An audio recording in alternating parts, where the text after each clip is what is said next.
नमस्कार, मैं पेन वाजपेयी अपने यूट्यूब चैनल मेतन वाजपेयी पे आपका बहुत बहुत स्वागत करता हूं। अगर आप एसएससी सीजीएल मेंस एग्जाम की प्रिपरेशन कर रहे हैं तो ये क्लास आपके लिए बहुत ज़्यादा हेल्पफुल होने वाली है। हम लोग मॉक 7 का सोल्यूशन करने वाले हैं। इससे पहले मॉक 6 तक का हम लोग सोल्यूशन कर चुके हैं, तो अगर आपने उन क्लासेस को नहीं देखा है तो जाके देखिए। यहाँ पे स्पेशली इन क्लासेस में हम लोग कर क्या रहे हैं, 2015 से लेकर के 2022 तक एसएससी के प्री और मेंस के जो क्वेश्चन है, चाहे वो किसी भी एग्जाम के हों, जो क्वेश्चन आपको फंसा सकते हैं उन क्वेश्चंस का यहाँ पे हम लोग सोल्यूशन कर रहे हैं। और स्पेशली अगर आप मेंस एग्जाम की प्रिपरेशन कर रहे हैं, चाहे वो सीएचएसएल का मेंस हो या सीजीएल का मेंस हो, तो ये क्वेश्चन आपके लिए बहुत ज़्यादा इंपॉर्टेंट है। ये क्वेश्चन बार बार एग्जाम में रिपीट होते रहते हैं, तो इन क्वेश्चंस को करना आपके लिए बहुत ज़्यादा जरूरी है। तो लास्ट टाइम पे अगर आप इन क्वेश्चंस का रिवीजन करके जाएंगे तो आप मेंस में बहुत अच्छा करके आएंगे। तो चलिए स्टार्ट करते हैं। उसके अलावा इनकी जो पीडीएफ है वो आपको हमारे टेलीग्राम चैनल पे मिल जाएगी, तो लिंक डिस्क्रिप्शन में दिया हुआ है, उसे आप ज्वाइन कर लीजिए। उसके अलावा अगर आप मेंस एग्जाम की प्रिपरेशन कर रहे हैं तो आपके लिए टाइपिंग बहुत ज़्यादा इंपॉर्टेंट है। अभी तक मार्केट में कोई भी ऐसा सॉफ्टवेयर नहीं था जिसका इंटरफेस बिल्कुल एसएससी जैसा हो और जिसमें सारे के सारे प्रीवियस पेसेज हो। हमने आपके लिए कंप्लीट टाइपिंग का सॉफ्टवेयर बना दिया है। इसका जो इंटरफेस है वो बिल्कुल एसएससी जैसा है, और यहाँ पे जिस तरीके से आप एसएससी का जब टाइपिंग दोगे तो इस तरीके से फोटो शो होगा, इस तरीके से नाम शो होगा, इस तरीके से कंटेंट होगा। यहाँ पे कंटेंट प्रैक्टिस करना होगा, और यहाँ पे जो है आपका जो फॉन्ट होगा वो उतना ही होगा जितना यहाँ पे। उसके अलावा कंटेंट को टाइप करने के लिए कम से कम 3 बार स्क्रॉल करना पड़ेगा। तो जितने फीचर आपको वहाँ पे मिलेंगे वो सारे फीचर हमने आपको यहाँ पे प्रोवाइड कराए। उसके अलावा 250 एक्चुअल जो सीएचएसएल सीजीएल में आए हुए पैसेज हैं वो हमने आपको यहाँ पे प्रोवाइड कराए। तो इन्हीं पैसेज को आप बार बार प्रैक्टिस करो। मैं दावे के साथ कह सकता हूँ कि 100% आप टाइपिंग को क्वालिफाई करके आएंगे। एक दिन का जो डेमो है वो आपका बिल्कुल फ्री है, तो मैं आप सभी से जरूर कहूँगा कि एक बार डेमो जो लीजिएगा। अगर आप डेमो से सेटिस्फाई होते हैं तो अपना बेस्ट प्लान आप ले सकते हैं। तो डेमो का जो लिंक है वो डिस्क्रिप्शन और कमेंट बॉक्स में पिन किया हुआ है, वहाँ से आप डेमो ले सकते हैं। मैं आपसे ये जरूर कहूँगा एक बार डेमो जरूर लीजिएगा। तो चलिए स्टार्ट करते हैं। हर एक क्वेश्चन में आपको कुछ ना कुछ नया जरूर सीखने को मिलेगा, और ये जितने भी क्वेश्चन हैं अगर आपने एक बार पहले इनको अटेम्प्ट नहीं किया है तो आप क्वेश्चन एग्जाम में नहीं कर पाएंगे। तो चलिए स्टार्ट करते हैं। और ये जितने भी क्वेश्चन आज मैं आपको करा रहा हूँ ये सारे के सारे सीजीएल मेंस के क्वेश्चन है। पहला क्वेश्चन क्या दिया हुआ है कि ABC एक वृत्त पर 3 बिंदु हैं। A पर स्पर्श रेखा बढ़ी हुई BC को T पर मिलती है। कोण BTA जो है वो 40 डिग्री है। कोण CAT जो है वो 44 डिग्री है। BC द्वारा वृत्त के केंद्र पर बनाया गया कोण क्या होगा। तो सबसे पहले फिगर बनाते हैं, तभी आपको चीज़ें समझ में आएंगी। देखो इस तरीके से सर्किल है और इस तरीके से आपके पॉइंट है। ये पॉइंट A है, ये पॉइंट B है, ये C है। अब हमने इसको इस तरीके से क्यों बनाया, क्योंकि जब हम इस पर स्पर्श रेखा डालेंगे और इसको आगे बढ़ाएंगे, ठीक है, तो ये किसी पॉइंट पे यहाँ पे ये इनका मिलन होगा। थोड़ा सा फिगर अच्छा नहीं बन पाया, इसके लिए मैं क्षमा चाहता हूँ। तो इस वजह से इनको तिरछा बनाया गया। अब यहाँ पे क्या दिया हुआ है, कोण BTA, यानी कि कोण B, ये वाला जो पॉइंट है वो T है, यानी कि कोण BTA ये वाला जो एंगल है वो आपका कितना है, 40 डिग्री है। उसके अलावा कोण CAT यानी कि CAT ये वाला जो एंगल है वो कितना है, 44 है। तो आपको क्या निकालना है कि BC द्वारा वृत्त के केंद्र पर बना कोण, यानी कि ये वाला जो एंगल है वो आपको निकालना है। आपको पता है कि केंद्र पर बना कोण परिध पर बने कोण का दुगना होता है। तो परिध पर बना कोण यानी कि ये वाला एंगल अगर आपको किसी तरीके से पता चल जाए तो आप इसका जस्ट डबल कर दोगे तो ये एंगल आपको पता चल जाएगा। क्लियर। अब देखो अगर ये 44 डिग्री है तो ये वाला जो एंगल होगा ये पूरा ये 44 डिग्री होगा। अब ये वाला एंगल 40 है, ये 44 है, और ये इसका बहिष्कोण है, तो ये सामने वाले अंतःकोणों के योगफल के बराबर होगा, यानी कि 40 + 44 ये आपका 84 डिग्री होगा। अब त्रिभुज के तीनों कोणों का योगफल कितना होता है, 180 डिग्री। ये आपका 84 और ये 44, यानी कि कितना इसका सम हो गया, 128। जब 180 में से घटाओगे तो कितना बचा, 10 में से 8 गया तो कितना बचा 2, 7 में से 2 गया तो कितना बचा 5, यानी कि ये 52 आ गया आपका। और ये इसका जस्ट डबल होगा, यानी कि कितना हो जाएगा, 52 का डबल करो तो कितना होगा, 104, यानी कि डी वाला जो ऑप्शन है वो आपका बिल्कुल करेक्ट है। तो उम्मीद करता हूँ कि क्वेश्चन आप अच्छे तरीके से समझ पाए होंगे। आगे बढ़ते हैं।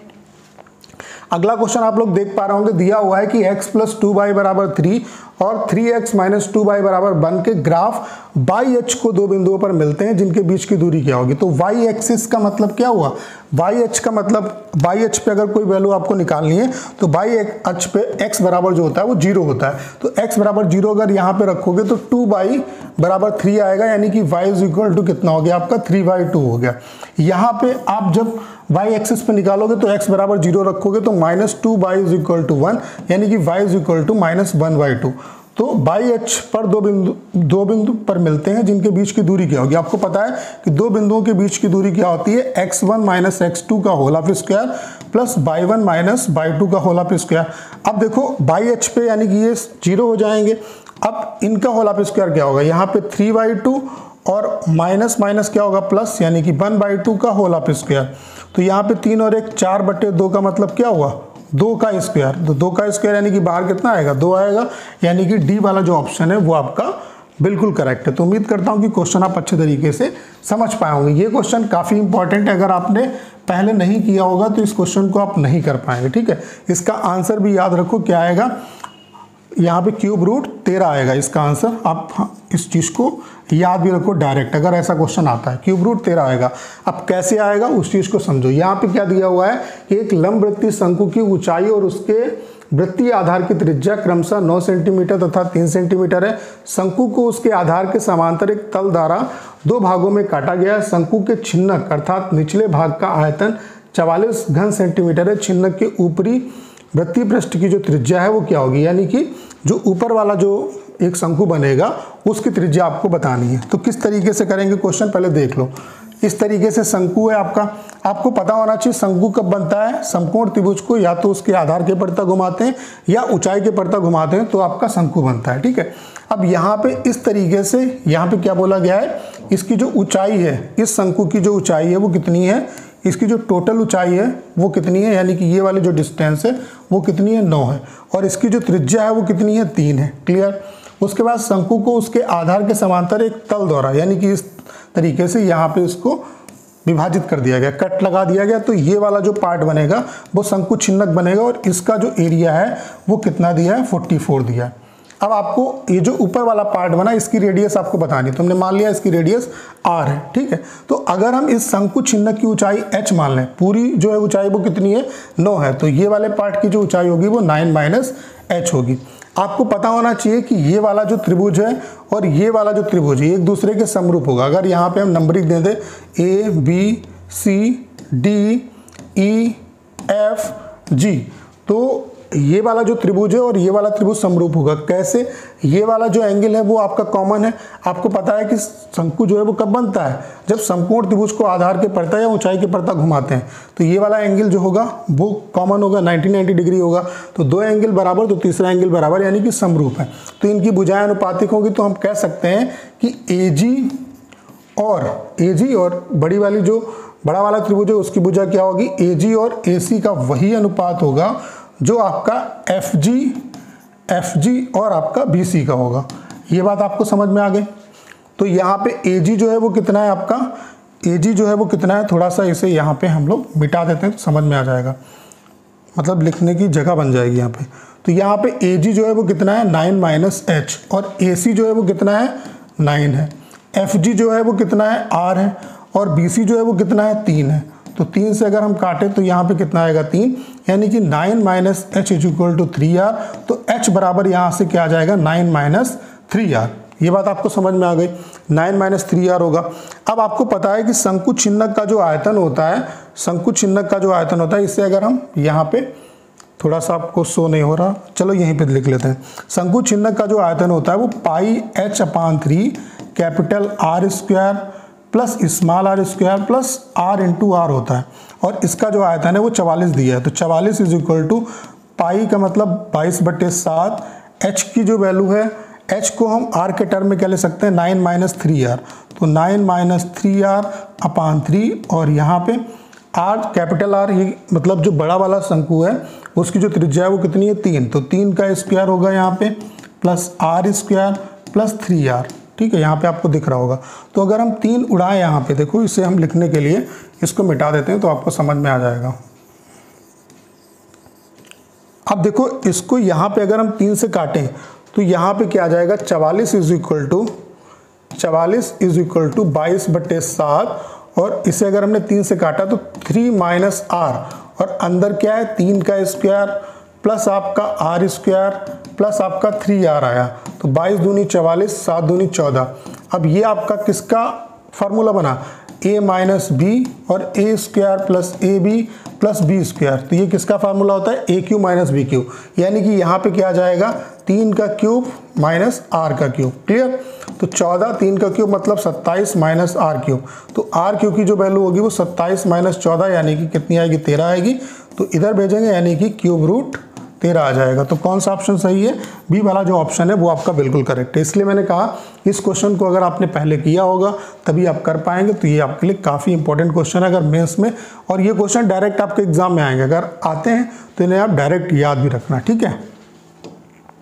अगला क्वेश्चन आप लोग देख पा रहे होंगे, दिया हुआ है कि त्रिभुज ABC में P और Q क्रमशः भुजा AB और AC के मध्य बिंदु हैं। R एक बिंदु है खंड PQ पर, और PR और RQ का जो अनुपात है वो 1:2 है। यदि PR की जो वैल्यू है वो 2 है तो BC कितना होगा? तो पहले फिगर हम लोग बना लेते हैं। इस तरीके से आपका त्रिभुज दिया हुआ है, ठीक है। अब यहाँ पे ABC, इसका मध्य बिंदु P है और इसका मध्य बिंदु Q है। इस तरीके से एक लाइन खींची तो ये जो PQ है वो इसकी BC की आधी होगी, यानी कि BC इज इक्वल टू क्या होगा आपका 2PQ होगा, या PQ इज इक्वल टू हम कह सकते हैं हाफ BC होगा। क्लियर? ये आपको पता होना चाहिए। अगर इसका भी मध्य बिंदु ले लें, इसको अगर मिलाएंगे तो यहाँ पे 4 सर्किल बनेंगे, और इन सभी सर्किल का जो एरिया होगा वो बराबर होगा, और बड़े वाले का 1/4 होगा। क्लियर? अब यहाँ पे क्या दिया हुआ है? R यहाँ पे कोई पॉइंट है, ठीक है, और इसका जो अनुपात है वो 1:2 है। PR और RQ का जो अनुपात है वो 1:2 है। अब PR यानी कि 1 की वैल्यू 2 है, तो 2 की वैल्यू कितनी हुई 4, यानी कि टोटल कितनी हो गई 6, तो ये कितनी होगी इससे डबल यानी कि 12। तो सी वाला जो ऑप्शन है वो आपका बिल्कुल करेक्ट है, आपसे BC ही पूछा गया। क्लियर? आगे बढ़ते हैं। अगला क्वेश्चन आप लोग देख पा रहे होंगे, ये भी क्वेश्चन काफी इंपॉर्टेंट है। अगर आपको इसका फार्मूला नहीं पता होगा तो आप क्वेश्चन नहीं कर पाओगे। क्या दिया हुआ है? A⁴ plus A² B² plus B⁴ is equal to 8 दिया हुआ है, और A² plus AB plus B² is equal to है आपका 4। तो AB की वैल्यू आपकी क्या होगी? आपको पता होना चाहिए ये जो A⁴ plus A² B² plus B⁴ को हम लोग लिख सकते हैं, इसका फार्मूला होता है A² प्लस AB प्लस आपका B² और A² minus AB plus B² होता है। क्लियर? तो A² plus AB plus B² बराबर अगर आपका 4 दिया है, A² plus AB plus B² बराबर 4 दिया है, तो इसको हम लोग इसके बराबर लिख सकते हैं। इसकी वैल्यू 4 है और इसकी वैल्यू कितनी 8 है, यानी कि A² minus AB plus B² की जो वैल्यू होगी वो कितनी होगी 2 होगी। इस क्वेश्चन को डायरेक्ट आप लगा सकते हो अगर आपको इसका फार्मूला पता है। तो यहाँ पे AB की वैल्यू निकालनी, यानी कि घटा देंगे, तो यहाँ पे प्लस आएगा और यहाँ पे माइनस, यहाँ पे माइनस, ये इससे कैंसिल हो गया, ये इससे कैंसिल हो गया, यानी कि 2AB इज इक्वल टू 2। तो AB की वैल्यू जो होगी वो कितनी होगी 1 होगी, यानी कि डी वाला जो ऑप्शन है वो आपका बिल्कुल करेक्ट है। अगला क्वेश्चन आप लोग देख पा रहे होंगे, ये भी काफी इंपॉर्टेंट क्वेश्चन है, और ये उस फार्मूले से, किस फार्मूले से? AQ plus BQ plus CQ minus 3ABC, इसके 2 फार्मूले हैं। तो कौन सा लगेगा वो आपको यहाँ से देख के पता चलेगा। जैसे A बराबर कितना दिया है 25, B बराबर 15 दिया है, C बराबर -10 दिया है, और ये दिया हुआ है। इसका मतलब है यहाँ पे हम इसका जो फार्मूला लगाएंगे वो कौन सा लगाएंगे? AQ plus BQ plus CQ बराबर होता है 1/2 A plus B plus C, और ब्रैकेट में आपका A माइनस B का whole square plus B minus C का whole square plus C minus A का होल स्क्वायर होता है, और बटे में कितना है आपका A माइनस B का whole square plus B minus C का whole square plus C minus A का होल स्क्वायर, यानी कि ये कैंसिल हो गया, बचा क्या? A plus B plus C/2।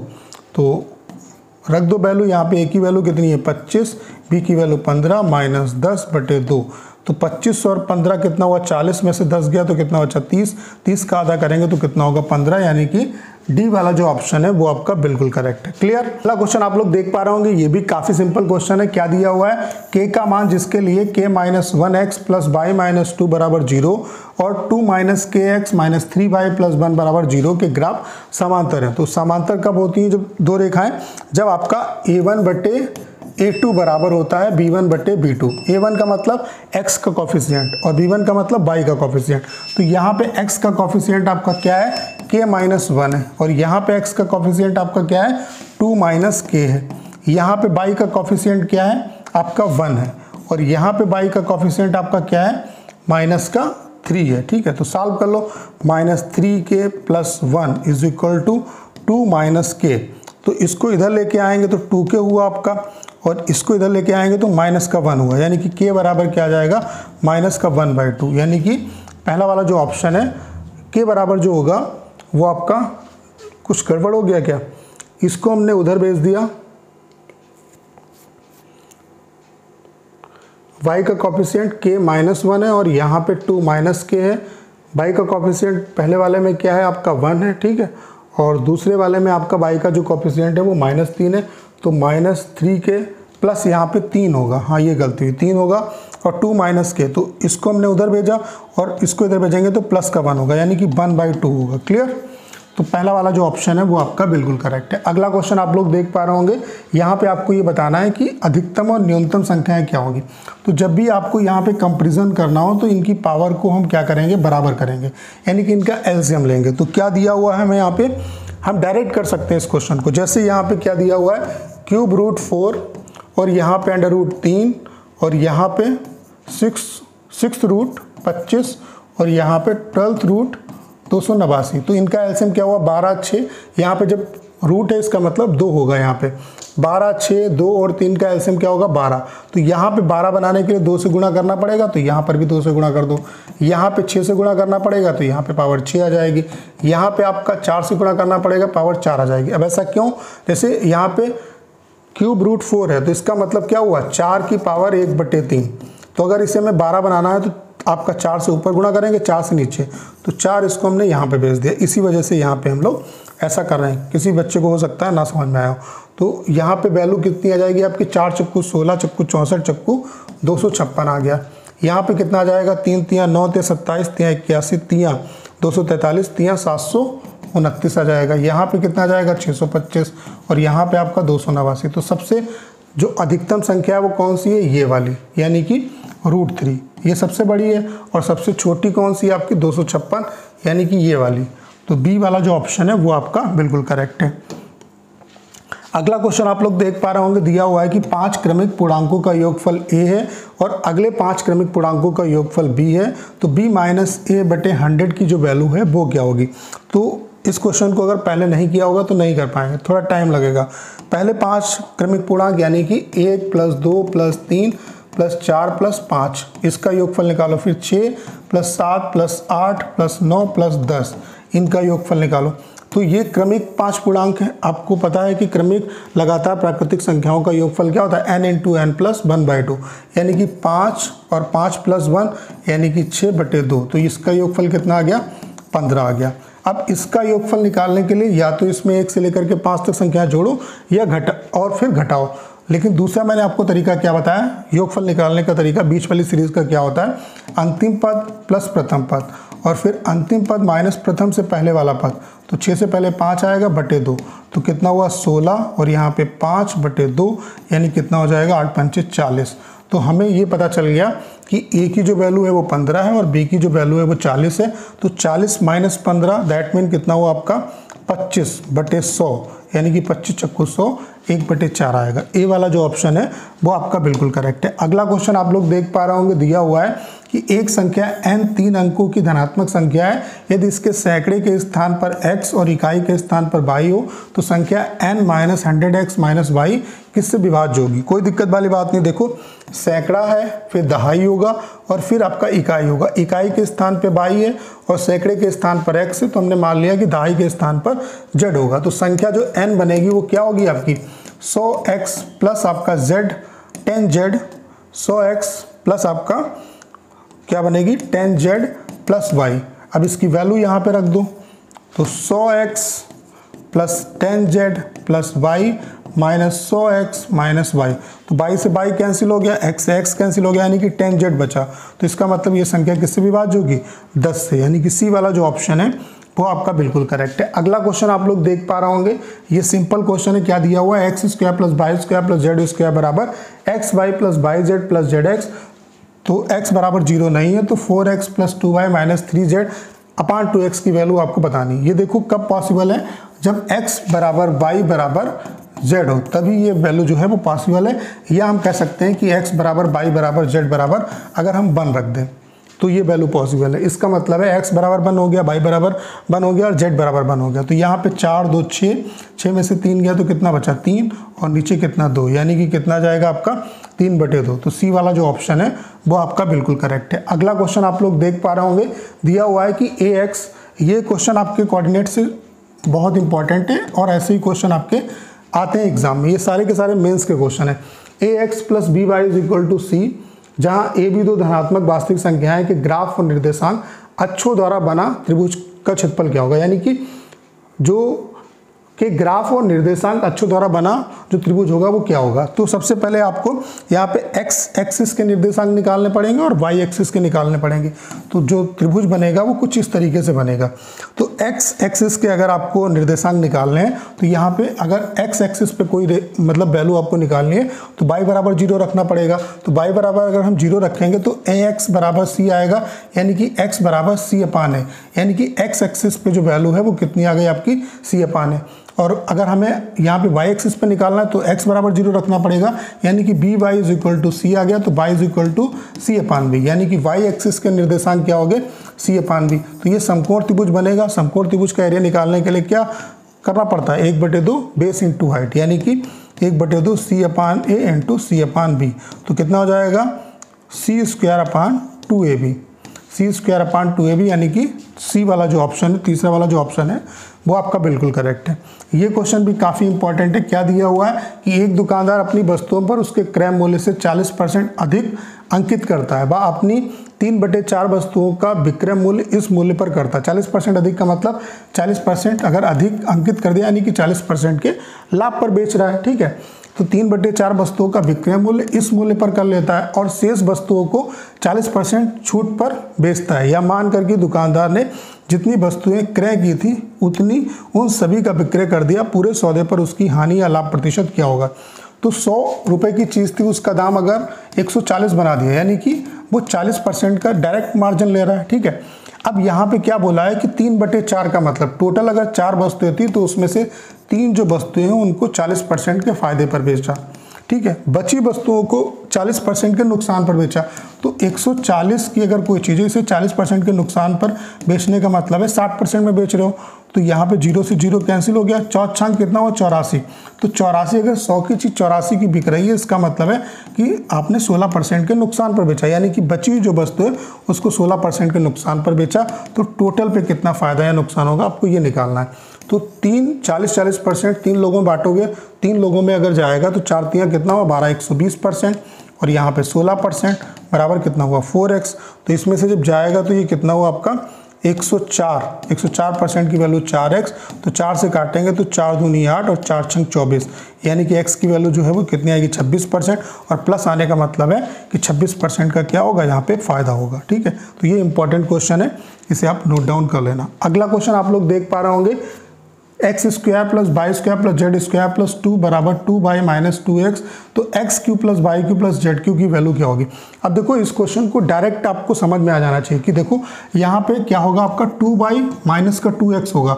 इधर लेके आएंगे, देखो यहाँ पे 2 ऑलरेडी है, यानी कि माइनस का 2y होने का मतलब है कि, और यहाँ पे इधर ले आएंगे तो प्लस का 2x होगा, यानी कि x प्लस 1 का होल ऑफ स्क्वायर बन जाएगा और y माइनस 1 का होल ऑफ स्क्वायर बन जाएगा plus z square is equal to 0। अगर इनकी वैल्यू 0 है तो ये इंडिविजुअल भी 0 होंगे, यानी कि x प्लस 1 बराबर 0 होने का मतलब x बराबर -1, y माइनस 1 बराबर 0 होने का मतलब y बराबर 1 और z बराबर 0। अब यहाँ पे वैल्यू रख दो, -1 का होल क्यों मतलब -1 प्लस 1 प्लस 0, यानी कि इसकी जो वैल्यू होगी टोटल वो कितनी आएगी आपकी 0 आएगी, यानी कि ए वाला जो ऑप्शन है वो आपका बिल्कुल करेक्ट है।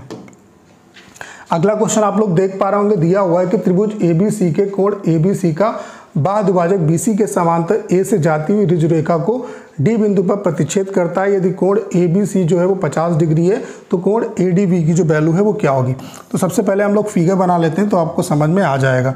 यहाँ पे A, B और C है। ठीक है, अब यहाँ पे क्या दिया हुआ है, BC के क्या दिया हुआ है कि कोण ABC का बाहुद्विभाजक BC के समांतर, BC के समांतर A से जाती हुई, यानी कि इसका जो बाहुद्विभाजक है इसके समांतर जो रेखा है इससे ये किस पॉइंट पे मिलता है, D पॉइंट पे मिलता है। ठीक है, अब यहाँ पे क्या दिया हुआ है, कोण ABC, यानी कि ये वाला जो एंगल है वो 50 है। ठीक है, तो आपको ADB यानी कि ये वाला एंगल आपको निकालना है। तो आप यहाँ पे ये देखो, अगर ये 50 है, ये समांतर अगर भुजाएं तो ये वाले कोण और ये वाले कोण बराबर हों क्योंकि ये एकांतर कोण है। तो ये 50 है तो ये भी 50 होगा। अब ये बाहुद्विभाजक है, इसका मतलब है ये 50 है तो ये बाहर वाला कितना होगा 130, आधा कितना होगा 65, यानी कि ये वाला 65 हो गया। अब तीनों कोणों का योगफल कितना होता है 180, यानी कि ये भी कितना होगा 65। तो 65 130 प्लस 50 180 हो गया, यानी कि ये वाला जो एंगल होगा वो कितना होगा 65 होगा, यानी कि ए वाला जो ऑप्शन है वो आपका बिल्कुल करेक्ट है। अगला क्वेश्चन आप लोग देख पा रहे होंगे, दिया हुआ है कि ए बी ओ केंद्र वाले एक वृत्त का व्यास है, डी सी उसकी एक जीवा है और D C is parallel to A B, कोण बी ए सी जो है वो 20 डिग्री है, तो कोण ए डी सी की वैल्यू जो होगी वो क्या होगी। तो फिगर बना लेते हैं तो अच्छे से समझ में आएगा। इस तरीके से आपका ए बी जो है वो आपकी जीवा है, ए बी जो है वो ओ केंद्र वाले वृत्त का व्यास है, ठीक है। तो ये ओ केंद्र है और डी सी जो है वो इसकी एक जीवा है, ये पॉइंट डी है, ये पॉइंट सी है, ठीक है।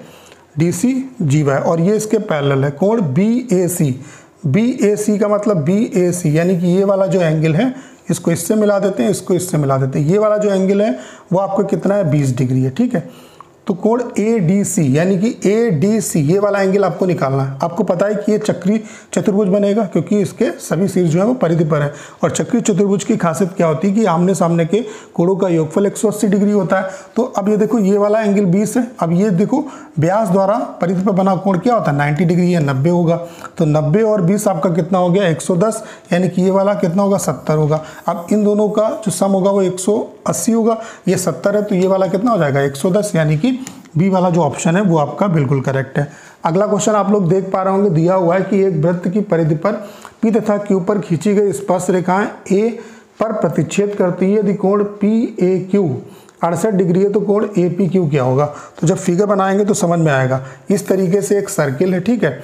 एक वृत्त की परिधि पर पी और क्यू पर खींची गई स्पर्श रेखाएं ए पॉइंट से खींची जाती हैं, इस तरीके से स्पर्श रेखा, ठीक है।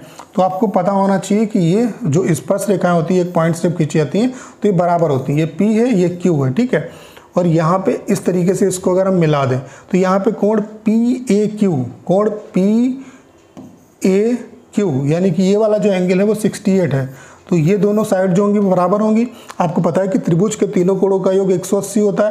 तो 180 में से जब 68 निकाल दोगे तो कितना बचा, 2, और 7 में से 6 गया तो 1, यानी कि 112। 112 का आधा कितना हो जाएगा, 56, यानी कि 56 ये वाला होगा और 56 ये वाला होगा। आपको क्या निकालना है, कोण APQ, यानी कि ये वाला एंगल कितना हो जाएगा आपका 56, ये भी 56 होगा, यानी कि ये वाला जो ऑप्शन है वो आपका बिल्कुल करेक्ट है। अगला क्वेश्चन आप लोग देख पा रहे होंगे, ये भी काफ़ी अच्छा क्वेश्चन है। क्या दिया हुआ है कि एक त्रिभुज ABC में AB = AC और D जो है वो AB पर एक ऐसा बिंदु है जिसमें AD = DC = BC, तो आपको कोण BAC बताना है कितना होगा, ठीक है। तो पहले फिगर बनाते हैं तो आपको समझ में आएगा। इस तरीके से त्रिभुज है आपका, त्रिभुज ABC, ठीक है। और यहाँ पे AB बराबर है AC, यानी कि अगर ये एंगल थीटा है तो ये एंगल भी थीटा होगा, क्लियर। फिर D जो है वो AB पे एक पॉइंट है, इसको अगर हम इससे मिला दें, ठीक है, तो यहाँ पे AD बराबर है DC बराबर BC के। तो यहाँ से हम कह सकते हैं कि DC और BC बराबर होगा, DC और जो BC है वो एक दूसरे के बराबर होंगे। तो बराबर भुजाओं के सामने के कोण भी बराबर होते हैं, तो अगर ये थीटा है तो ये वाला भी एंगल थीटा होगा। अब देखो ये थीटा और ये थीटा, तो पूरा जो त्रिभुज का तीनों कोणों का योग कितना होता है, 180 डिग्री। तो ये वाला एंगल जो होगा वो कितना होगा, 180 - 2 थीटा, क्योंकि ये वाला एंगल थीटा था और ये वाला एंगल जो था वो थीटा था आपका। अब देखो यहाँ पे AD बराबर है आपका, AD बराबर है DC के, यानी कि जितना ये एंगल होगा वो उतना ये एंगल होगा, यानी कि ये वाला जो एंगल होगा वो 180 - 2 थीटा होगा और पूरा ये थीटा है। तो इसका मतलब ये अंदर वाला जो एंगल होगा वो क्या होगा, थीटा माइनस इसको घटा देंगे 180 और +2 थीटा हो जाएगा, यानी कि कितना हो जाएगा आपका 3 थीटा - 180 डिग्री, यानी कि 3 थीटा - 180 डिग्री।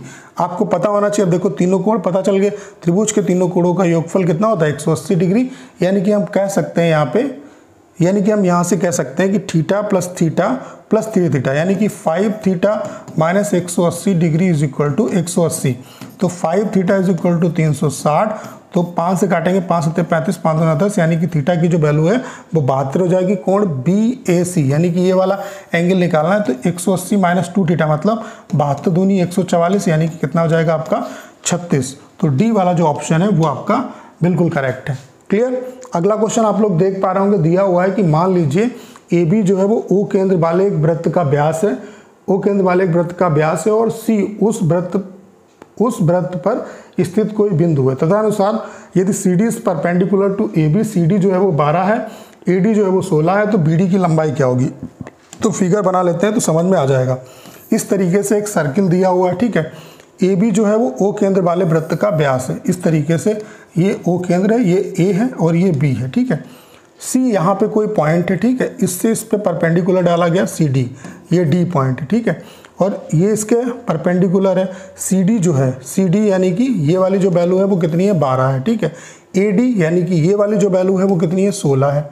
तो आपको बी डी यानी कि ये निकालना है, तो हमने मान लिया x होगा, ठीक है। तो अगर ये परपेंडिकुलर है तो आपको पता है कि 12, 16 और 20 का ट्रिपलेट होता है, यानी कि ये 20 होगा, क्लियर। और यहाँ पे अगर हम इससे इसको मिला दें तो ये वाली जो साइड होगी वो क्या होगी, ये भी परपेंडिकुलर है, यानी कि √x² प्लस 12 का स्क्वायर मतलब 144, ये होगा।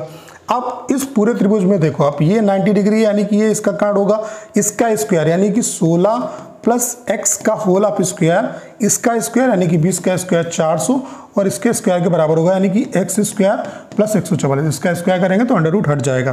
तो 16 प्लस x का होल ऑफ स्क्वायर करो, यानी कि 256 प्लस x स्क्वायर प्लस 16 दूनी 32, x बराबर कितना हुआ, 400 प्लस 144 जोड़ लो, ये कितना हो गया आपका 544 प्लस एक्स स्क्वायर। तो एक्स स्क्वायर से एक्स स्क्वायर कैंसिल हो गया, यानी कि 32x की जो वैल्यू है वो 544 में से आपका 256 निकाल दो, तो 14 में से 6 गया तो कितना बचा 8, 13 में से 5 गया तो कितना बचा 8, यहाँ पे 4 में से 2 गया तो कितना बचा 2, यानी कि कितना आ जाएगा आपका 288। तो 8 से काटो, 8 चक्कू 32, 8 तियाँ 24 और 8 छंग 48, 4 नाम 36, यानी कि x की जो वैल्यू है वो 9 आएगी। x मतलब बी डी की जो वैल्यू है वो कितनी आ गई 9, यानी कि डी वाला जो ऑप्शन है वो आपका बिल्कुल करेक्ट है। अगला क्वेश्चन आप लोग देख पा रहे होंगे, सिंपल है। यदि x जो है x और 0 तथा -7 और 0 बिंदुओं के बीच की दूरी 10 इकाई है, तो x के संभावित मान क्या होंगे। आपको पता है कि दो बिंदुओं के बीच की दूरी क्या होती है, √x1 - x2 का whole of square plus y1 - y2 का होल ऑफ स्क्वायर। अब देखो यहाँ पे 10 कब आ सकता है, या तो यहाँ पे 3 हो, तो यहाँ पे क्या हो जाएगा 3 + 7 जब x1 - x2 करोगे, यानी कि 10 उस कंडीशन में बनेगा। या यहाँ पे आपका ये -17 हो तो -17 और +7 होगा, यहाँ पे माइनस प्लस हो जाएगा, तो ये -10 होगा, इसका होल ऑफ स्क्वायर करोगे तो ये मतलब प्लस का आएगा। तो कौन सा आपका ऑप्शन जो है वो करेक्ट होगा, आपका 3 तथा -17, यानी कि ये वाली जो वैल्यू है वो आपके 3 तथा -17, यानी कि ये वाला जो ऑप्शन है, सी वाला जो ऑप्शन है वो आपका बिल्कुल करेक्ट है। देखो -17 + 7 यानी कि -10 और -10 का होल ऑफ स्क्वायर मतलब 100 आएगा, तो इससे भी 10 निकल के आएगा, यानी कि सी वाला जो ऑप्शन है वो आपका बिल्कुल करेक्ट है। अगला क्वेश्चन आप लोग देख पा रहे होंगे, एक बहुभुज में आंतरिक कोण का योगफल बाह्य कोण के योग का दुगुना है। आंतरिक कोण का जो योग है वो बाह्य कोण का दुगुना है। आंतरिक कोण का जो योग है वो बाह्य कोण का दुगुना है, यानी कि बाह्य कोण अगर थीटा है तो आंतरिक कोण कितना हो जाएगा 2 थीटा हो जाएगा। आपको पता है कि आंतरिक और बाह्य कोण का जो सम होता है वो कितना होता है 180 डिग्री, यानी कि थीटा की जो वैल्यू है वो कितनी जाएगी 60 डिग्री। उस बहुभुज में भुजाओं की संख्या क्या होगी, तो इसका जो बाह्य कोण है वो हमने क्या माना था, थीटा माना था, यानी कि ये कितना आ गया 60। तो भुजाएं बाह्य कोण से निकाल लो, वो ज़्यादा आसान रहेगा। क्या हो जाएगा 360/60 कर देंगे, यानी कि 6 छंग 36, यानी कि भुजाएं कितनी होंगी 6, यानी कि ए वाला जो ऑप्शन है वो आपका बिल्कुल करेक्ट है। अगला क्वेश्चन आप लोग देख पा रहे होंगे, ये भी सिंपल है। एक समबाहु त्रिभुज ABC का केंद्रक जो है वो G है, तदनुसार AB जो है वो 9 सेंटीमीटर है, AG की लंबाई क्या होगी। देखो इस तरीके से एक समबाहु त्रिभुज है आपका, ये A B और C, ये भुजा 9 है तो ये भी 9 होगी, ये भी 9 होगी, तो इसका जो लंब है वो कितना हो जाएगा आपका √3/2 × A होता है, तो ये कितना आ जाएगा √3/2 × 9। अब आपको पता है केंद्रक जो है इसको 2 और 1 के रेशियो में डिवाइड करता है। आपको AG की लंबाई निकालना है, यानी कि AG जो होगा वो इसका क्या होगा 2, मतलब AG की जो लंबाई होगी वो इस पूरे की 2/3 होगी। तो सॉल्व कर लो भाई, 3 तियाँ 9, 2 से 2 कैंसिल हो गया, यानी कि 3√3 होगी, यानी कि ए वाला जो ऑप्शन है वो आपका बिल्कुल करेक्ट है। तो उम्मीद करता हूँ कि अगर आपने पूरी क्लास देखी होगी तो सारे क्वेश्चन आप अच्छे तरीके से समझ पाओगे। अगर आप मेंस एग्जाम की प्रिपरेशन कर रहे हैं तो लास्ट टाइम पे ये जो हमने आपको 250 एक्चुअल जो प्रीवियस पैसेज दिए यानी कि आप बार बार प्रैक्टिस कर लो, मैं दावे के साथ कह सकता हूँ कि 100% आप टाइपिंग को क्वालिफाई करके आएंगे। एक दिन का जो आपका डेमो है वो आपका बिल्कुल फ्री है, तो मैं आप सभी से जरूर कहूँगा एक बार डेमो जो लीजिएगा। डेमो का लिंक डिस्क्रिप्शन और कमेंट बॉक्स में पिन किया हुआ है, वहाँ से आप डेमो ले सकते हैं। अगर आपको डेमो अच्छा लगता है तो अपना जो बेस्ट प्लान है वो आप परचेज कर सकते हैं। तो करना क्या है, इस वीडियो को ज़्यादा शेयर करना है। उसके अलावा अगर आप चैनल पर नए हैं और आपने अभी तक इसे सब्सक्राइब नहीं किया है तो प्लीज़ चैनल को सब्सक्राइब करना मत भूलिएगा।